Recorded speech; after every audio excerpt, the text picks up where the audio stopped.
Alrighty, ladies and gentlemen. Now, you may be... Oh, don't bump the mic there. You may be asking yourself, but Biscuit, you already beat Cry of Fear. Why are you doing another episode on it? Well, as the title should imply, this is a okay, come on. As the title should imply, this is a more of a bonus episode. And in this bonus episode, I was gonna go over some stuff. Namely, I wanted to Who was he? do a little... I gotta call police. Simon, stop talking.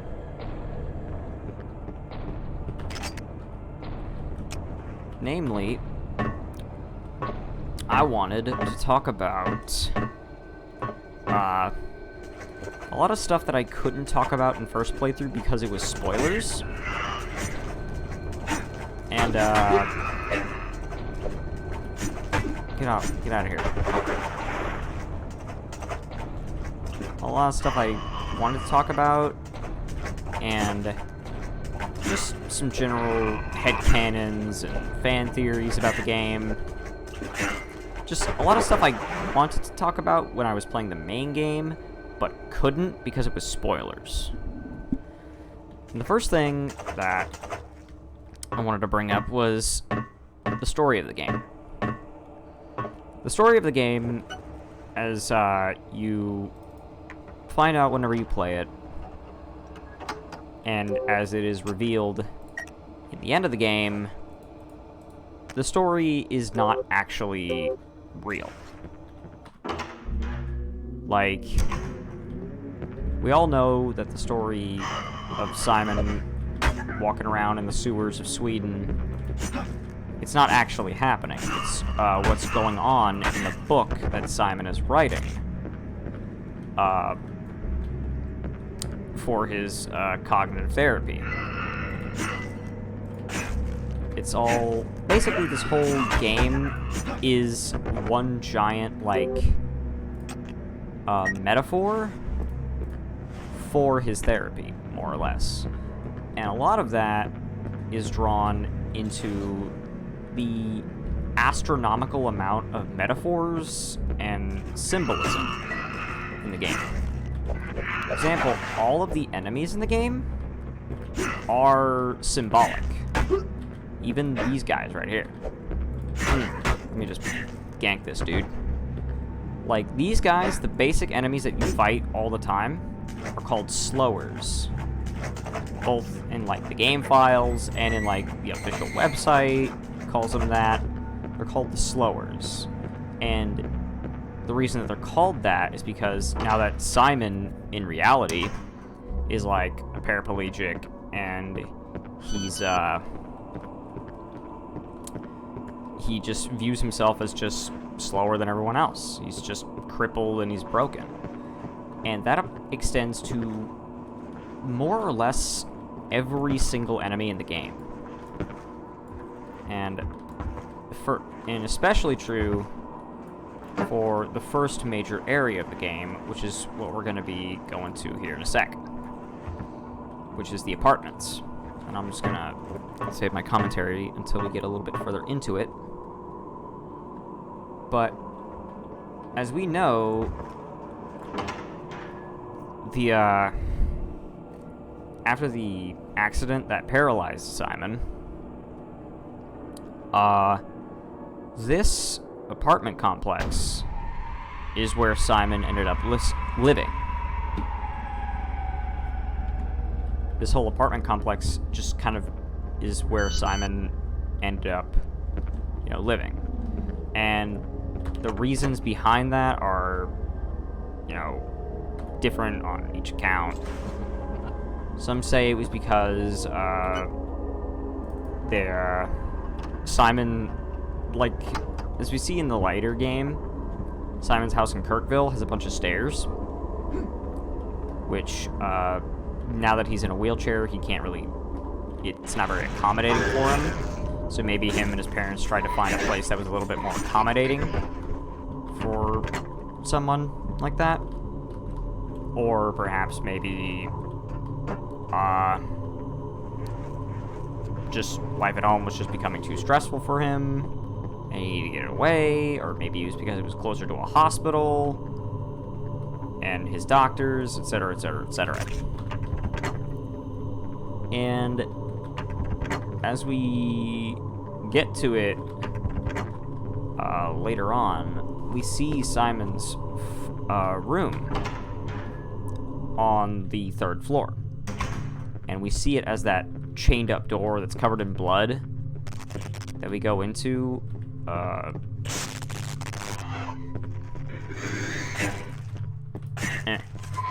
we go into later on in the game, and we find out it's Simon's actual room, and it's just drenched in blood.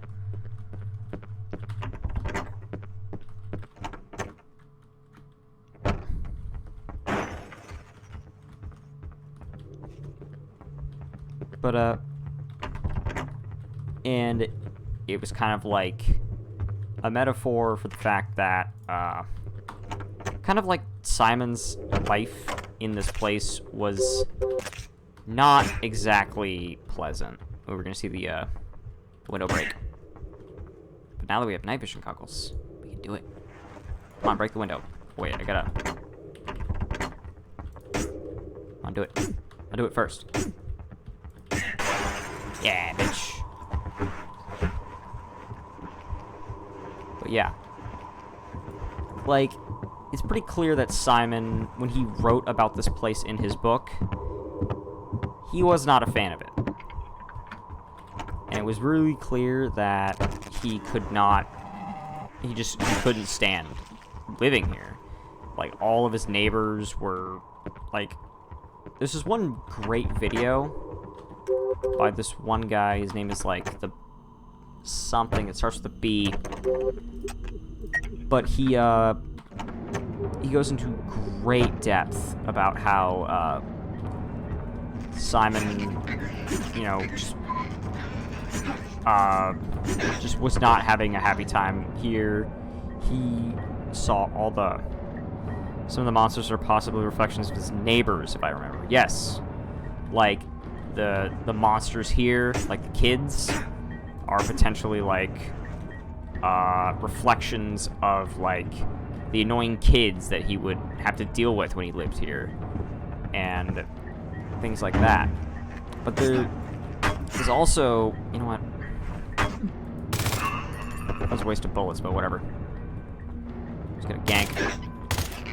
Ganked.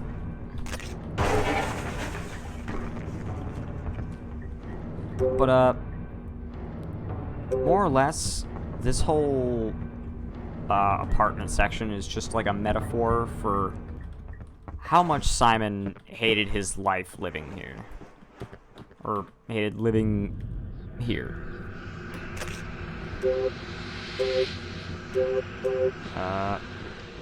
Where'd the Glock go? Oh, it's here somewhere. It's just invisible.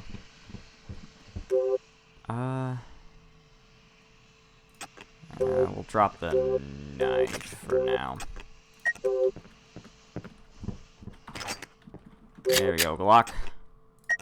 Hello, old friend. And we don't need the... Yeah, let's go unlock the door. But he, as we're gonna see here, we're gonna see, like, a reflection just of a lot of stuff about how he just... And this will extend more as we get further into the main campaign, just on how much this... Ow. I guess while I just got ganked by these dudes, these babies are probably the most mysterious thing, as the reference to Simon in them is not entirely clear as to why their heads explode into giant spears. But yeah, like, the elevator is a struggle to deal with. Everything is just a struggle to deal with here for Simon. And it shows.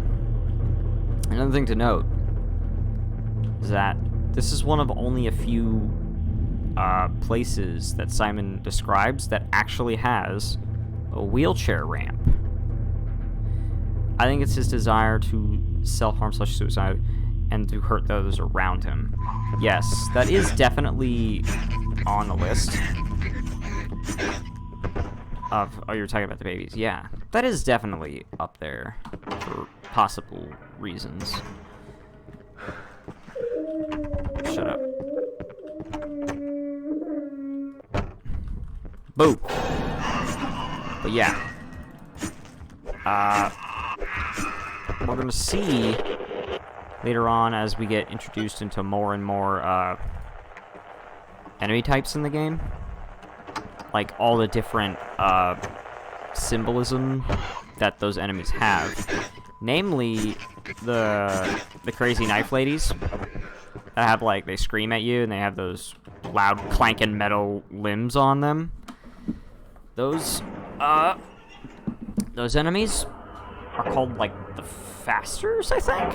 And it's just because they all...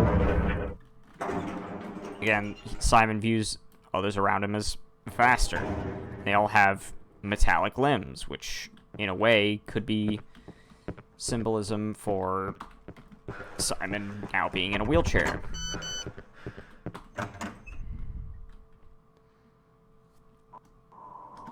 But one thing to note about those monsters is that if I do that, they actually just kill themselves. They actually just stab themselves in the face. They just kind of give up, more or less. Oh, fuck. God, now that I have this weird package, the fact that I can't get rid of the phone, I'm basically stuck with 4 inventory slots. But,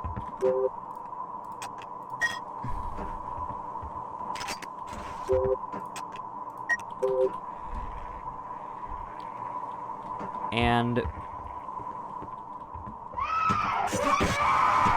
Come on, put it away. Move, please. But, I can tell you, a couple of symbols that I know.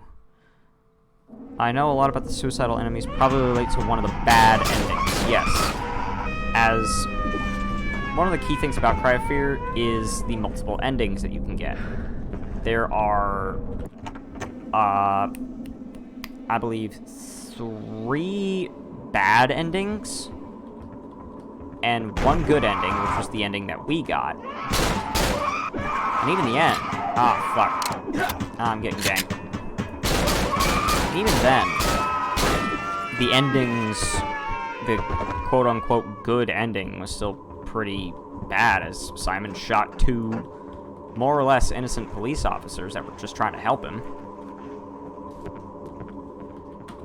And there's also the 5th ending, which is a secret ending, which I don't know if I'll do a second episode based off of this. It's a joke ending, more or less. And it all has to do with the secret package that we're carrying right now.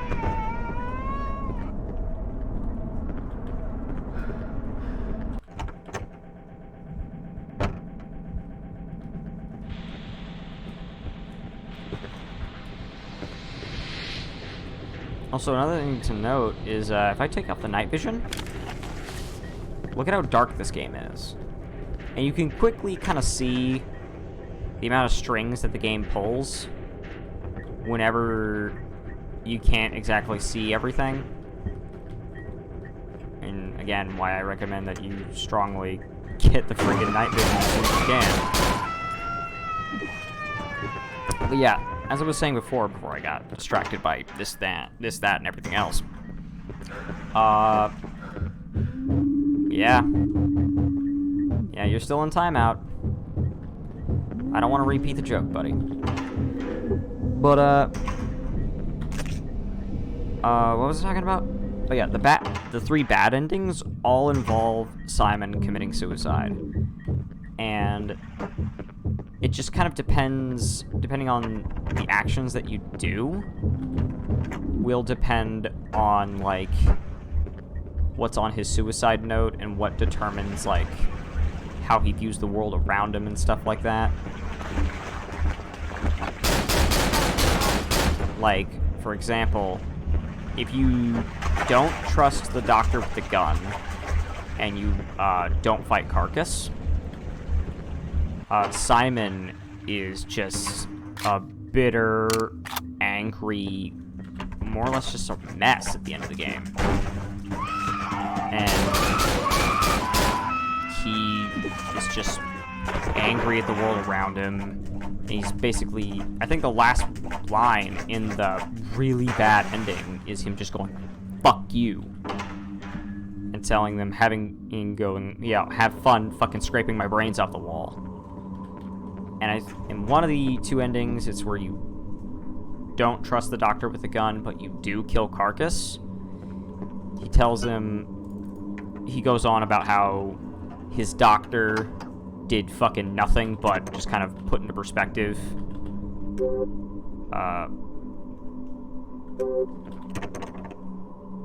oh yeah, I gotta find the basement key.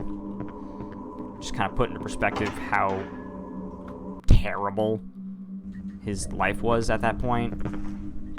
But he does insist that, please don't show this to Sophie. I don't want her to get hurt. And it shows that he trusts his, his family and his friends, but he couldn't trust his therapist. And on the flip-flop of that, you have, the ending where you trust,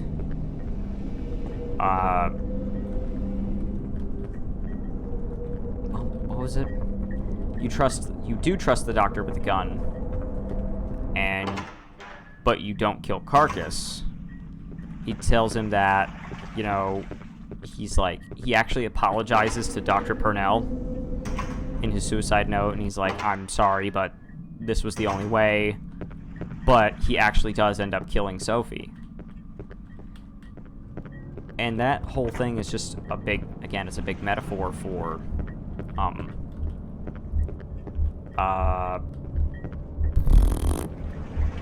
Simon's whole therapy. Where the hell am I going now? Ow. Oh yeah, I have to find a key.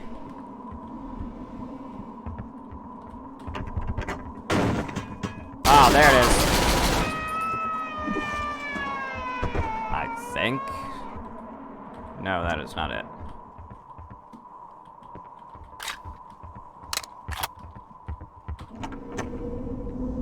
Yeah, Carcass was an embodiment of how he felt about Sophie. I heard about that, but I think kind of one thing that's kind of a bit of a takeaway from it is that whenever he first finds Carcass, he was like, and Carcass made Sophie kill herself. He was kind of like, he's like, "Why did you make her do it, you sick fuck?" And it's kind of him telling, almost like kind of looking at his ugly side and blaming himself for it, in a way. If that makes sense. But that's still up to a lot of speculation. Where the fuck is this key? Am I seriously getting stuck on the first area of the game? But, and another thing is, the other major turning point of the game is when, Doctor tells him to write the book, and that is symbolized in the book as him trusting the Doctor with the gun or not. And whenever the Doctor shoots Simon, and his health cap gets reduced, it's actually kind of symbolic about how much... Yeah, all I know is that Carcass is relevant to Sophie. Yes. And another thing is that Dr. Purnell, whenever you,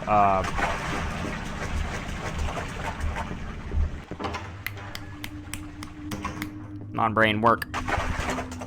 Whenever you, like, trust him with a gun and his health cap, and you shoots him and he gets his health reduced, it's kind of symbolic of how Simon felt whenever the book started to take its toll on him. It's like, he trusted Purnell to kind of help him, obviously, because he's a therapist. And I'm just gonna drop some stuff here, so, because I need to make some inventory space, because I clearly missed something. But, like, him not trusting Purnell with this therapy wouldn't get his hopes as high when it started to hurt. As a result, when you don't trust him with the gun, he, actually does less damage, and does your health cap is not as penalized. But if you do trust him, it kind of hurts harder when it starts to take its toll. Oh, right, there's the key in the tub. Duh. There's a key up in the fucking bathtub. I'm fucking smart.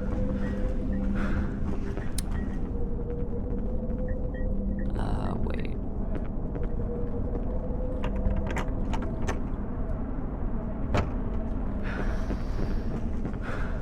But...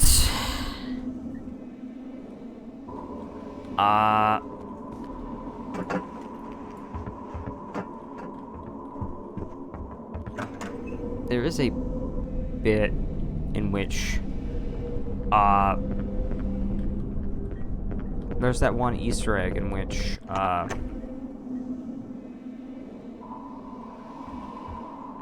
it's also symbolic of how embracing therapy can actually open up worse wounds in the short term, but ignoring therapy can let those wounds fester in the long run. Yes, indeed. That, you just kind of took the words right out of my mouth there. Because apparently I'm really fucking bad at putting my thoughts into words. Also, did I fuck up somewhere? I think I may have fucked up. It's like, I need to go down this way. Oh, I have to take the elevator again.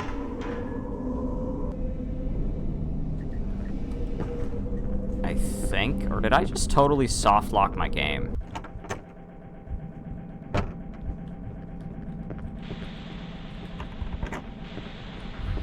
This is gonna be an embarrassing thing if I just soft lock myself.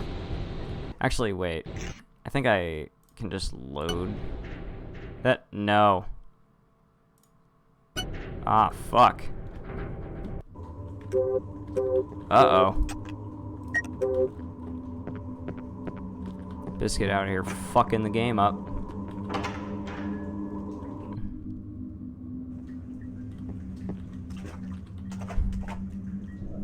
Ruh-roh, Raggy. I may have fucked up. Ow. Cry of Fear softlock speedrun any percent. Yep. What's the world record? Oh, god damn it. I fucked this shit up so bad. Because we were supposed to get the key from the bathtub and... Oh, fuck me sideways. Oopsie whoopsie. Biscuit made a fucky wucky.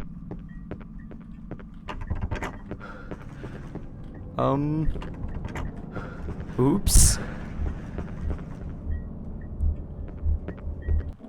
Fucking oops, I guess?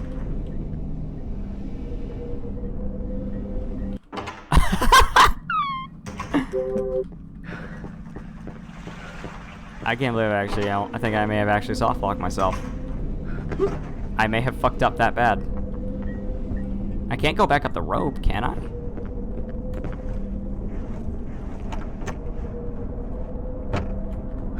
Ah, crap. I was just saying. Oh yeah, symbolism regarding the enemies. It all kind of hinges on I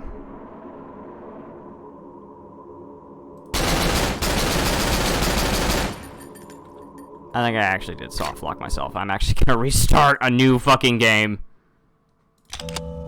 I fucked that up so bad. It gives me more time to discuss stuff. Oh, whoops. Ooh. Well, actually, your profile picture is very fitting for this unfortunate soft lock. Indeed. Indeed. But I also turned on developer commentary. Because that'll actually do some stuff. And let's skip.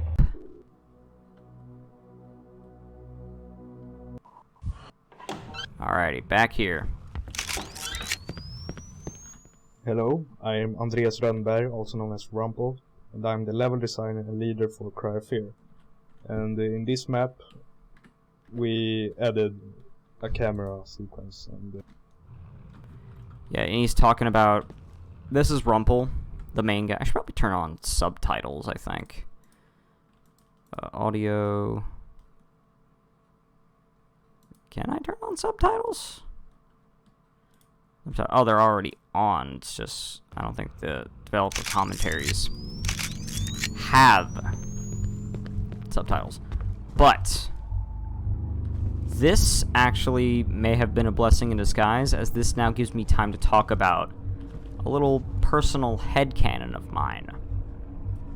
This sequence, in which we're going through the, this dark room with the camera and flashing pictures, could be, and I think the guy in the video also talks about it, is this whole sequence is symbolic for what Simon calls the Black Day, or the day of the crash.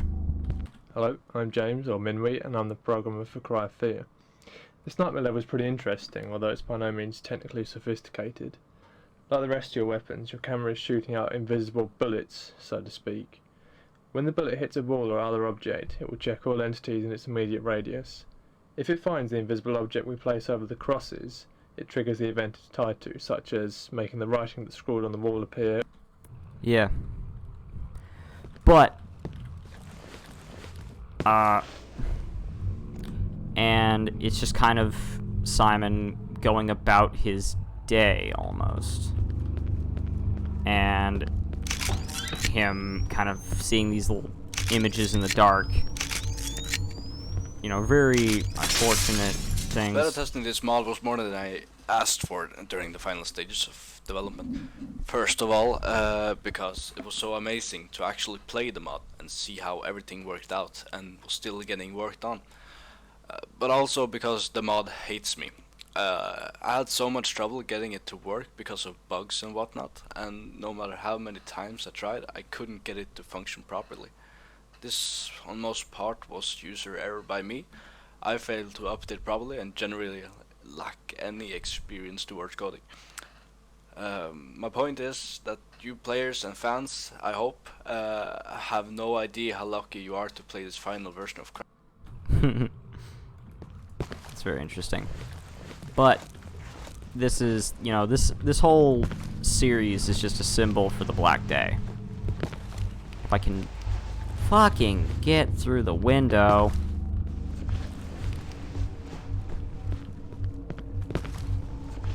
Jesus. And another thing to look. That is a beta model. That is a beta model of Simon.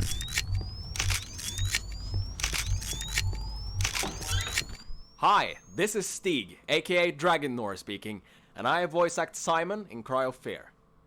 Being a voice actor for Cry of Fear has been quite a journey, and I mean that literally. Cry of Fear was one of my first projects as a voice actor, and when I started working on the mod, my experience was somewhat iffy.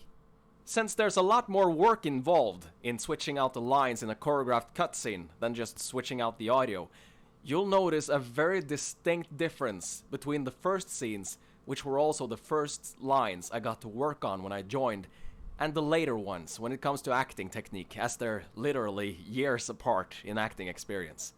But at the same time, it sounds like Simon goes from being somewhat naive to becoming more hardened as the game progresses, which makes for good character development. I like that. I like that. But, as we see here, whenever this screaming in the background is a reference to the guy on the ground, and the jump scare that's going to come up is a reference to the actual crash, in which, you know, Simon had his legs taken away from him. And the big couple takeaways about the, This is the start map, and it was the first map to Cry of Fear that was ever created. From the beginning it was just using simple looking Half-Life textures with very low resolution. And later on I went to my capital city, Stockholm, where I went around taking photos and made my own custom textures to make it look really like Stockholm and have a really photorealistic look. But, I'm going back to the unlocks. Very early on in development, we decided we wanted to have extensive unlockables. Somebody came up with the idea of custom hoodies, and this presented a problem to us. There are so many instances of the Simon model spread out across the models folder that it would be almost impossible to go through every single model and replace it with a different hoodie version each time. I came up with a simple solution of replacing every single instance of Simon's hoodie texture loaded into any kind of model with an external TGA texture. But,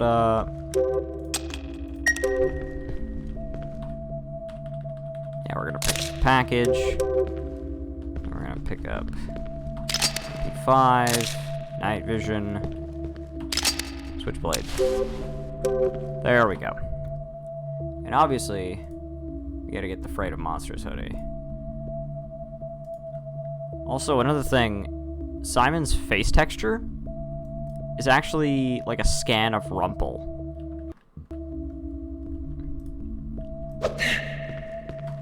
That is one creepy fucking painting. Ah! This padlock puzzle is one of my favourites in the mod. Yeah. But, a personal little headcanon of mine coming up about this next area is that, like, as we find out... This map was from the beginning made by James. As we find out that, you know, this whole book, this is the, so to say, the opening chapter of Simon's book, in which he's, like, leaving his house and, going through the steps of the Black Day, more or less. And we kind of come to a seemingly almost insignificant area, that I think. And that is this little diner area, or like coffee shop almost. Also, this church bell, Rumpel recorded himself, which I think is super cool.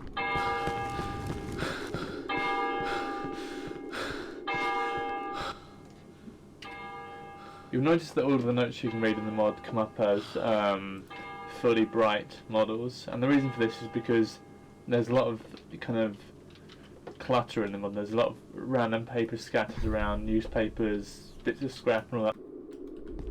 And it's talking about Apple 45 and Leatherhoff 45. And this little, like, almost kind of a cafe type place, I feel like is also part of the Black Day in a way. And we see that later in the game, you know, Simon obviously was going to college, and colleges, I don't know how college works in Europe, but college in general, I find, is pretty expensive. Off 5.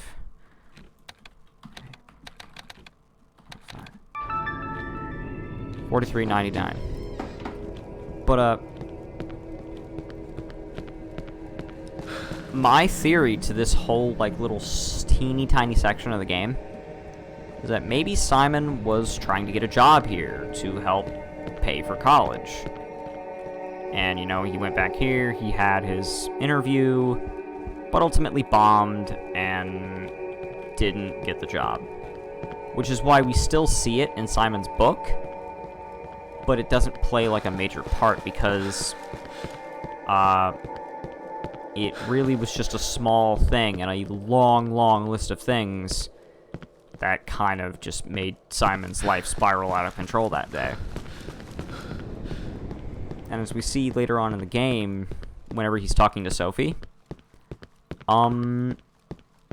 Sophie rejected him, and that was also happened during the Black Day, in which Simon's life just, you know, shit just hit the fan. He just had one really bad fucking day. 43.99.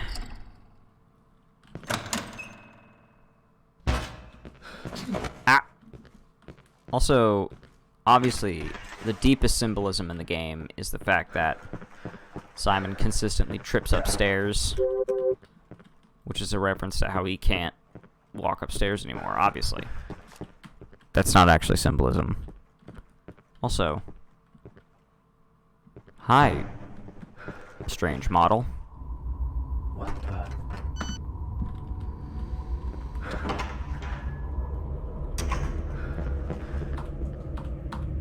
Yeah, but, hey guys, this is where we were, about fucking 30 minutes ago. Alright, I'm wasting no fucking time now. Y'all made Biscuit mad. What the hell? Who was he? I gotta call the police. I'm actually very proud of the work I've done with the ladders in Cry of Fear. This was actually added very late in development, probably later than it should have been because it's quite a lot of work. I gotta turn on my fan, This hold was on. after we started working with model-based cutscene cameras. If anyone's familiar with Half-Life mapping, they'll know that normally you have to use null Half-Life entities and special objects that the camera will move to and from. That's very annoying to work with, and you don't really get a good representation or idea. But, so, and going back to the enemies again.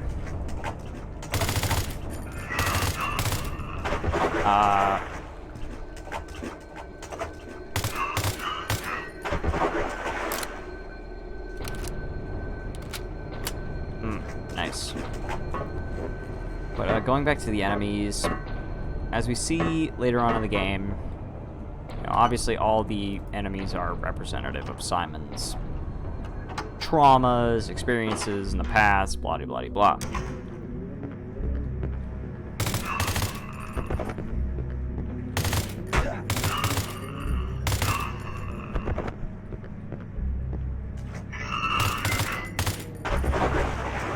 God, I can see why they don't give you a gun until like a couple minutes into the first chapter. Just being able to gank these dudes.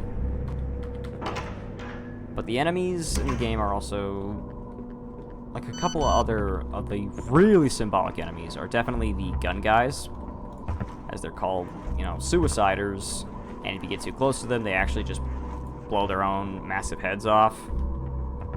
And it's a pretty on-the-nose reference to what happens in the 3 bad endings and stuff, that sort of thing.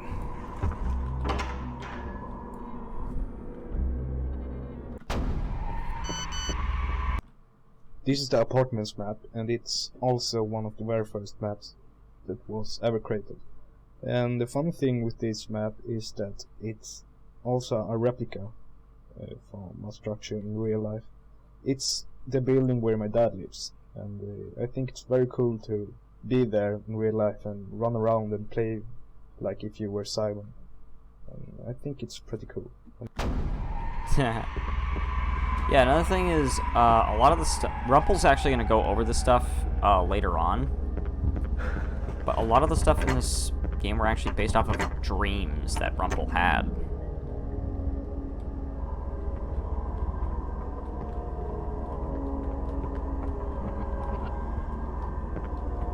Oh, right. This is where we don't want to be. But,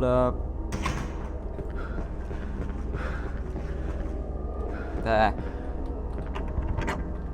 Come on. And,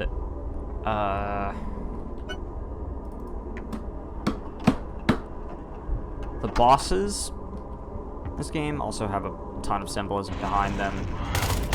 The Tsar, the boss in the basement of this building, he does a lot of self-harming things. It's pretty referential to Simon, you know, having issues with self-harming and stuff like that, and it brings it kind of to light. And the boss Mace in the sewers, he hits you like he's a fucking car, considering he just whacks you upside the head with an actual fucking medieval mace.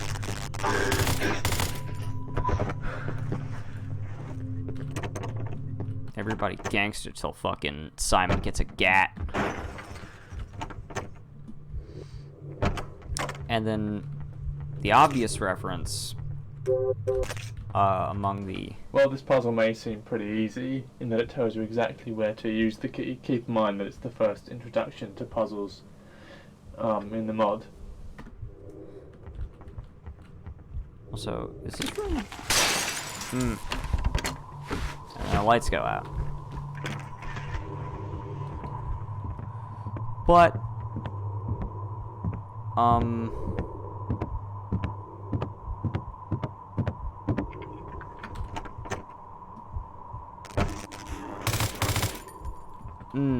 get out of here, kid.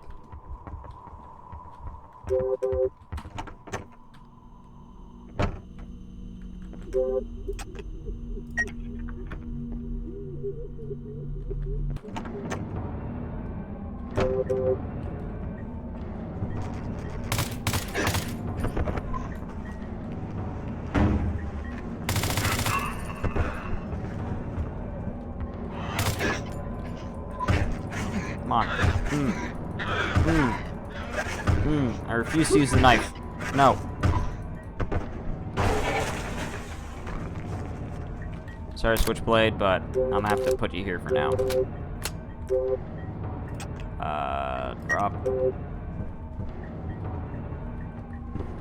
You'll notice that we actually notify you that there's something in the ceiling.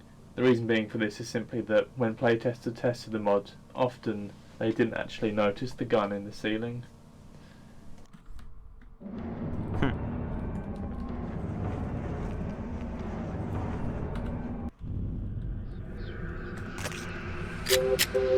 But,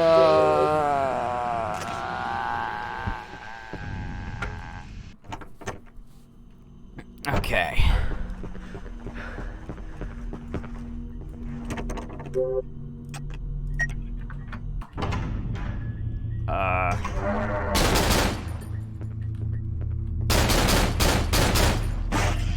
Damn it.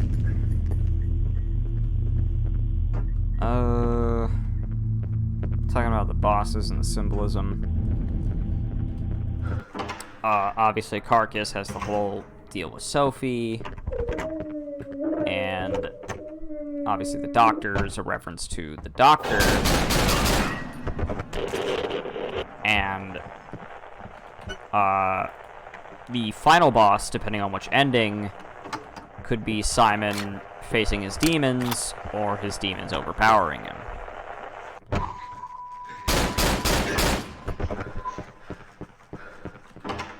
Oh, right, I have to go through the elevator.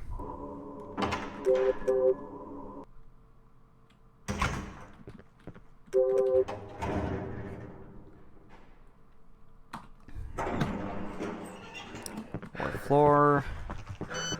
Don't forget the key this time, dumbass.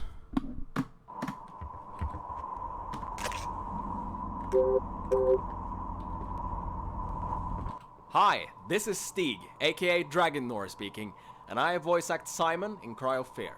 You might notice that Simon doesn't really react to all the blood smeared all over the bathtub in the cutscene. And the reason for that is that in the initial versions of the cutscene, there was no blood. The guy in the tub only had the pill overdose, which made it more realistic for Simon to sound like he was confused about the guy overdosing on pills before he got there, but not downright disgusted at what he was seeing. Here's the guy who had SMS'd you from the beginning, from the construction thing, where when you enter the apartments you get SMSs like, help me, blah blah blah.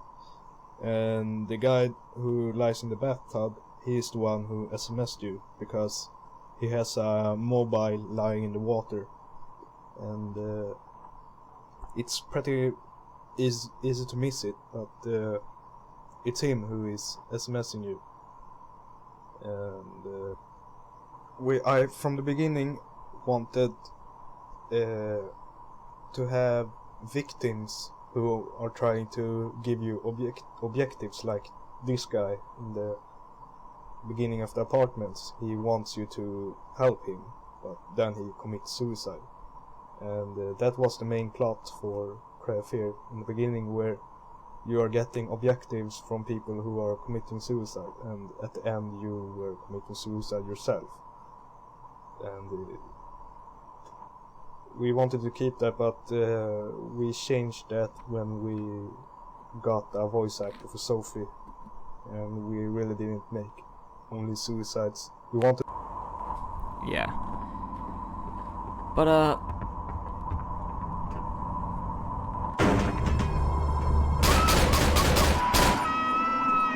excuse me. But, I guess I can talk about some of the other stuff in this game, like, oh.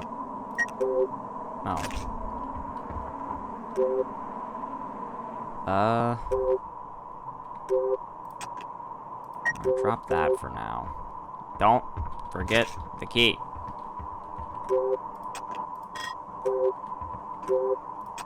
Use the rope. I place the rope. Get the basement key. Save. Let's not fucking soft lock again. Okay. Now if you'll excuse me, miss, I have places to be. Places I should have been fucking half an hour ago. Those metallic bars are supposed to be like barriers or something that the monsters have placed. We wanted the players to think it was monsters who has like blocked you in and wanted to kill you. Also that the boards, the wooden boards blocking the doors, are also that. And that's what's happening right after the bathtub scene, where you hear something hammering. And it was supposed to make the player think that monsters has trapped you. At that time, players doesn't know that everything was written in a book. We wanted the player to think that everything was kind of like a virus outbreak where people got insane or something. Yeah. Oh wait, I need to go back. I believe it was this way. No, not that way. This way. Boom.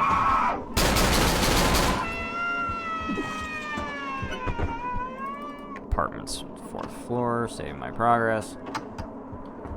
Sorry if I sound a little bit tired right now. I'm just kind of a little bit upset with the fact that I fucking soft locked like right there. I'm never gonna let myself live that down.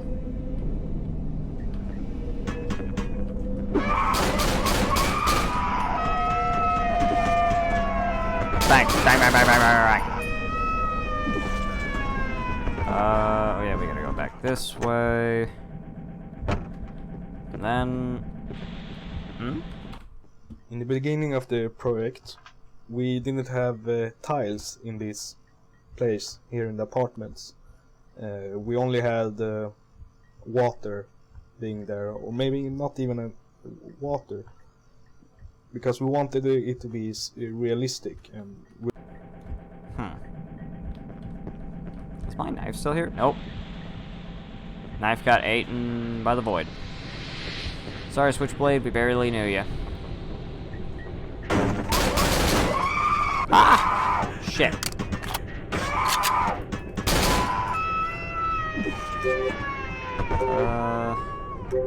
I'm just gonna shoot up real quick.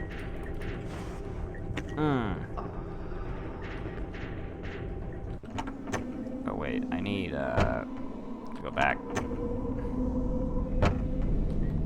Ah!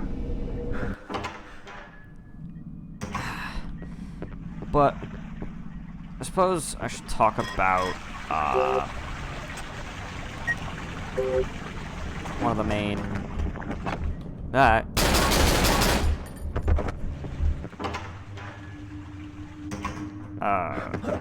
God damn it.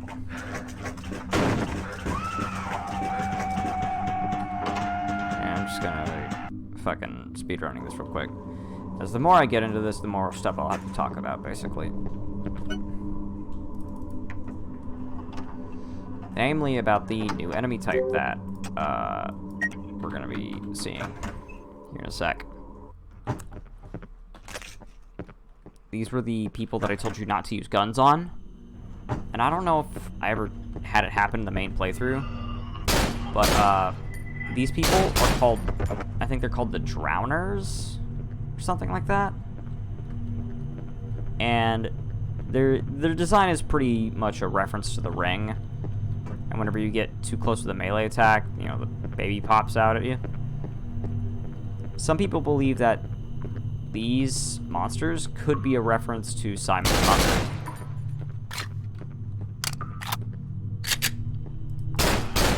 And how, whenever they try to make you turn the gun on yourself, it could be the fact that maybe Simon's mother was perhaps a bit abusive.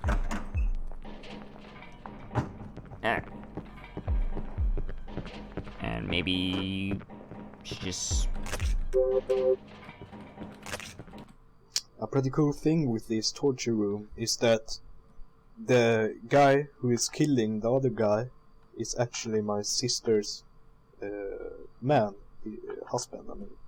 And the guy who gets killed is my brother, my older brother. Yeah, he's basically going to go into detail about how some of the people were based off of real life people that Rumple knew and stuff like that. Oh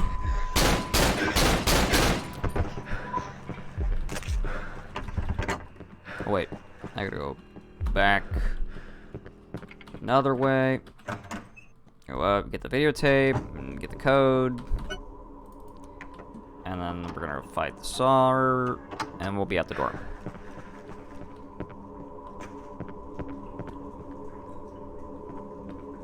Yeah, we have to go back up to the 4th floor, I believe. Yeah, it's the 4th floor. But, oh.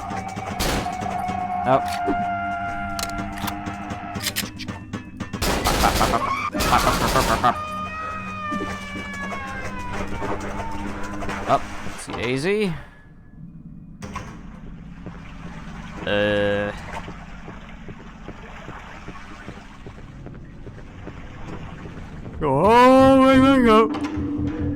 Oh, jeez. I should not be yawning this bad. You're You're still in time fucking out, Simon. Shut up. I think this puzzle's pretty nice and it gives the players a kind of overall goal in what to do in the apartment, and that's unlock the elevator in the main stairwell. Oh, right, we have to go... Ah, fuck. We have to go find the fucking video player. Oh, wait, I know where the video player is. It's on floor 2. Never mind. Not fuck. Ow.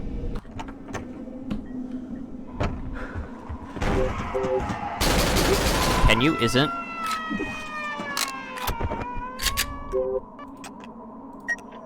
Insert the videotape.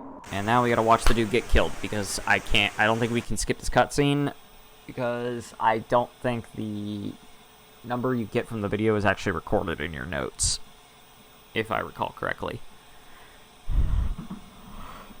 But yeah, the reason that Simon may have written about this particular scene in his book is because maybe there was just some creepy guy in the apartments that he did.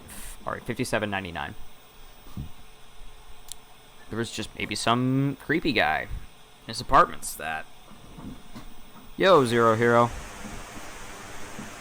You missed it, Zero. We got totally soft-locked. And I had to restart the game. $57.99. Come on, Simon. We got totally soft-locked. Because I forgot the key in the bathtub, and I forgot that there's basically no way to get back to that room. 5799.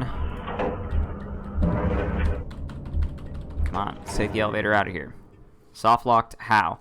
Basically, what ended up happening was... Now this is a interesting place. Those stairs, never-ending stairs. We added that for a reason to make the player really think it's not happening for real, that it's all really just a hallucination or just a psychotic moment, psychosis I mean. So yeah, those stairs are supposed to be there just to make it seem unrealistic. But what ended up happening was we got to the part where the dude was dead in the bathtub, and I ended up also you can hear Saw's chainsaw in the background. Yeah, Biscuit Done Goof was very funny to witness. I had left the key in the bathtub and just kind of left that room without realizing that there wasn't any way I can get back into that room. Alrighty. Now we're gonna do the first boss. The difference this time is we got an MP5. Another way that this mod differs from Afraid of Monsters is that each area is now punctuated by a boss fight, and this marks a milestone in your progress. The reason we added bosses is purely because, well, we like boss fights. They all have some kind of strategy to them, and this is the simple find the weak spot and attack it. The boss bars weren't added until later on in the development, simply because we wanted a way to visually show whether or not you're actually doing any damage to the boss, which kind of corresponds to the whole weak spot idea. It's nice to know when you're actually making progress. Another way fuck, no, I don't want to do that. Alrighty. Alright, Sar. You ready to get ganked? I'm ready to gank your ass.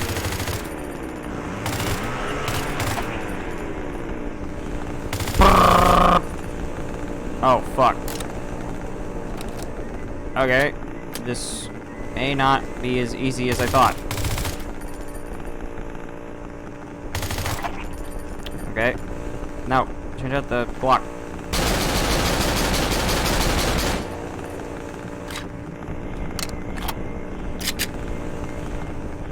Yeah, even when I have the MP5, I still end up using the Glock anyway.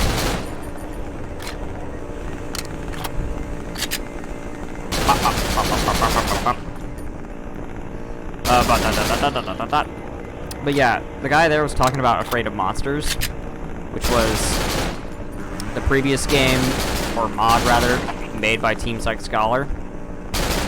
And it followed a dude named David Leatherhoff and his wacky world through drugs. Reload. Come on, Simon. Come on. Oh, damn it all. And there are actually plenty of references to Afraid of Monsters in Cry of Fear. Namely, in the hoodie that I'm wearing. The Afraid of Monsters hoodie. God damn it. Go down, you wank.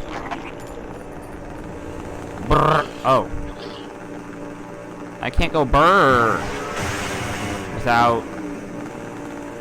I can't go brr without the thingy. But obviously you'd see... I think in this cutscene you would witness the... You know, the scene of the crash and... You know, everything parked in by emergency vehicles.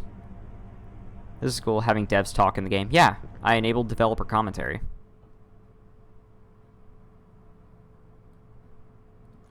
Rumpel? I may need to reload the game. Hold on. Yeah, let's load the game.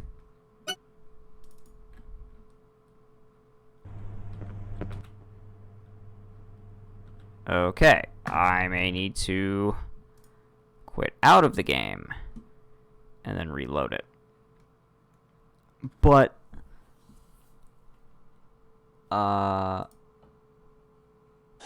like that first meeting with Dr. Purnell is probably symbolic for Simon actually meeting Purnell in real life, in how it's kind of like, you know, he just does not seem trustworthy, and perhaps why he's like, you know, I'm nobody, just leave me alone. But at the same time, Simon still wants to follow him because, well, in real life, he's his therapist, and he thinks he's gonna lead him away from this craziness, in a way, I guess. Okay. This is the third or fourth time I remade this cutscene. For the first time, I used old models, the old models you can find in the very old screenshots with the Simon that I made and the doctor that I made too. But those models didn't move their mouth.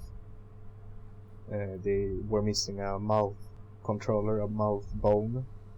So the new models with those bones, they couldn't use the current animation, so I had to reanimate it. But still, the new animations, I wasn't happy with them either, so I had to animate them again and then again to make me satisfied or happy with the result.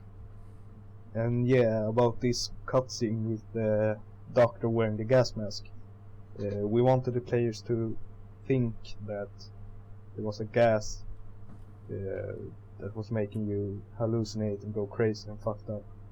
So we wanted the players to think that and really confuse them. That's why we made the doctor all strange and wearing a gas mask. Yeah. Thank you, Rumpel. Another thing is the crawlers are pretty on-the-nose reference to, you know, Simon not being able to walk, considering he's a paraplegic, that sort of thing.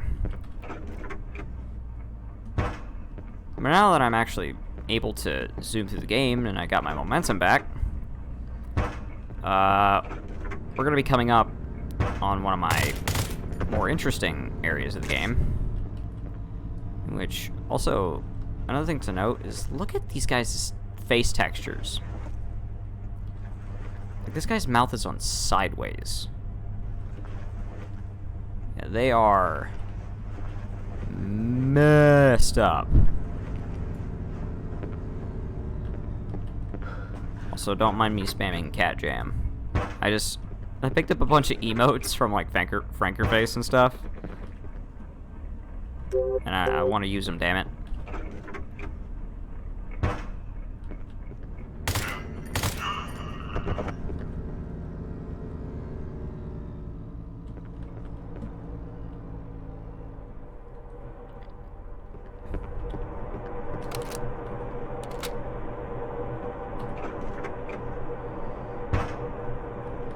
But when we get to the next area, I want to talk about the various Easter egg. That I showed this Easter egg in the main playthrough. And I'll actually grab the nightstick. I want to donk some fools.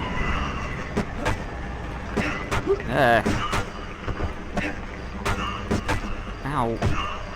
Stop. Bonk. Donk. No horny. Go to horny jail. But as we can see, we come to this area, and the article is talking about depression. And you call the number 543214. I'm actually going to do that real quick. Oh wait, we have to actually equip our phone. It's 543214. And obviously the cutscene plays out. Oh. Who is this?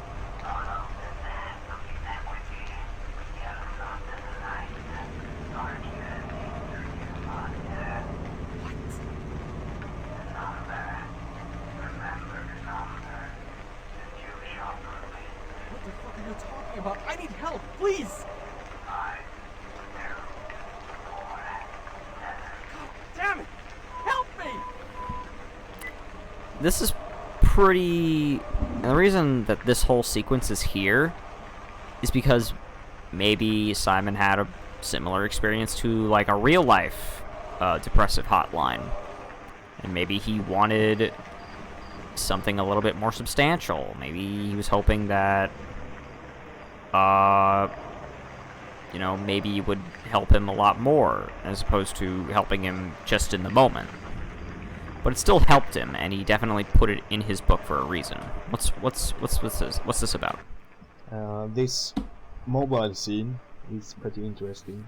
It's my voice acting, actually. My first voice acting ever.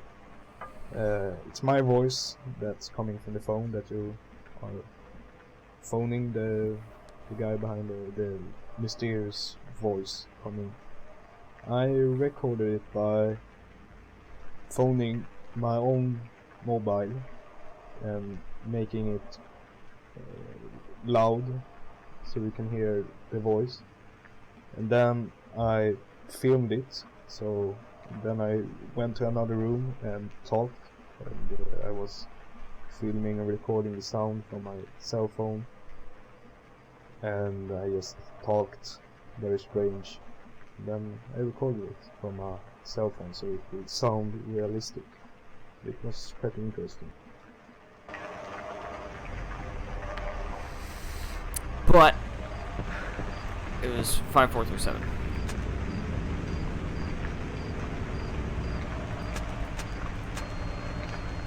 I fucked it up again. 5247. Okay.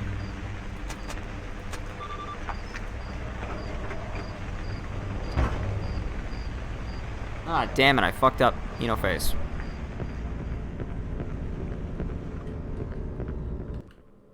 Now this place might be my favorite part of the mod, or my favorite scary part. So simple and easy. I can already tell you what he's going to talk about, though. He's going to talk about how the chainsaw noises in this game, like whenever we're in this area, there are actually no... Saw Runner isn't here yet. Speaking of Saw Runner, I actually hope we run into him soon. But yeah, he's not actually here. there's no guy with a chainsaw yet.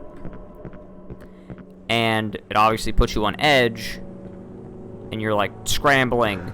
You're sprinting through, you're trying to find a way out, and it's like, oh no. And that triggers. And you're like, oh no, I think I've lost time. And then you like run into this room, it's like, oh fuck, it's a dead end. And then like you're scrambling and you're running around. And it's the perfect way to put you on fucking edge, and I love that. And also the anxiety kind of building music here. It's good shit. Oh yeah, I was going to talk about the Easter eggs that you can find on the phone. And save. And obviously I went to the Easter egg. I did this in the main playthrough, but if you type, 911 after you get a signal,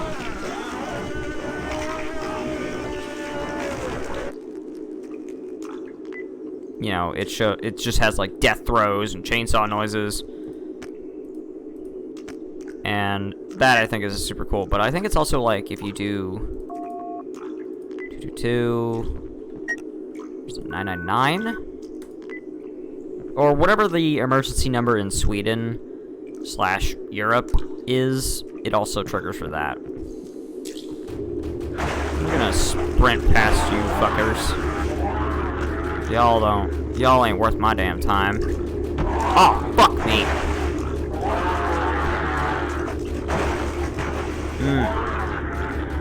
Fuck off. After all the shit you guys put me through in doctor mode, fuck y'all.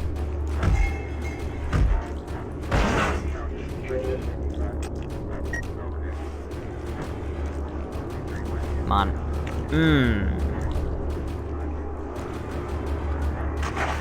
Oh yeah, there's no boxes here.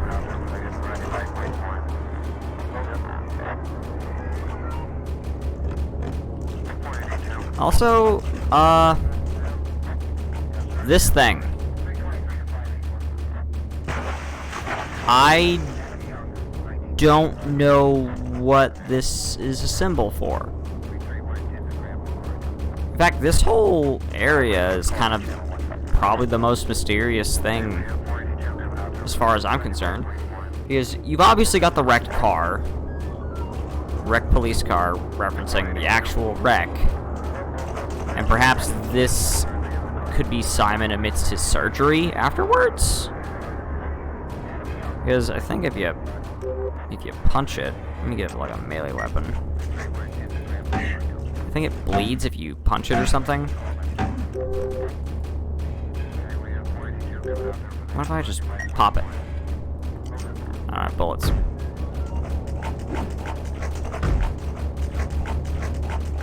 Also, again, look at how dark this shit is. Look at how fucking much of a difference the night vision goggles make.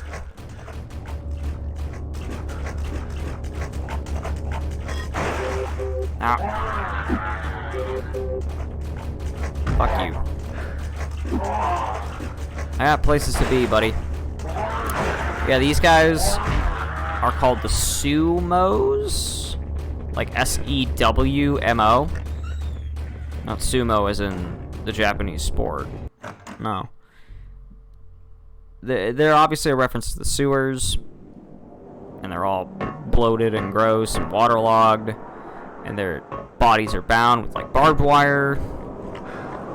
Pretty reference to them kind of, again, to Simon being handicapped. Blah blah blah blah. But I think I do know where I'm gonna stop the stream for now. It's gonna be you know what?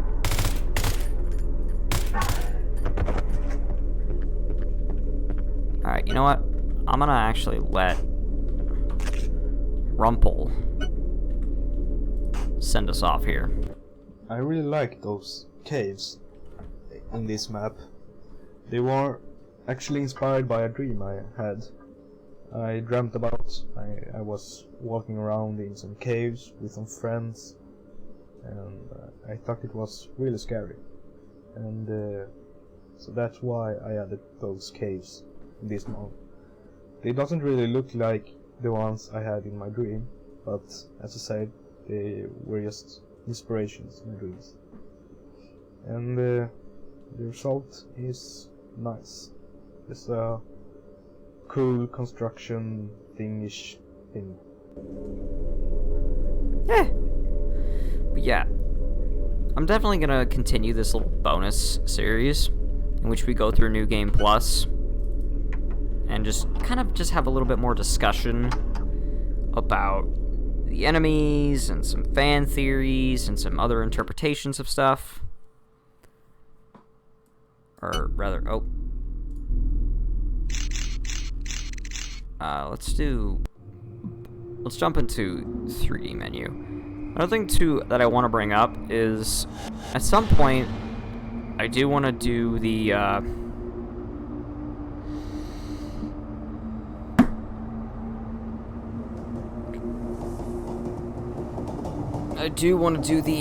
co-op campaign, and I do have an idea for how I want to do that.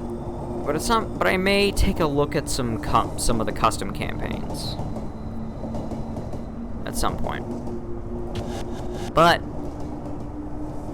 I believe the next time we actually do a single player stream, it will actually be a different game. We're not done with Cry of Fear yet, no, but I just feel like it's time that we started a new game. And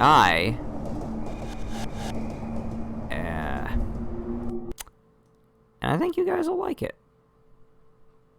I'll see y'all when that happens.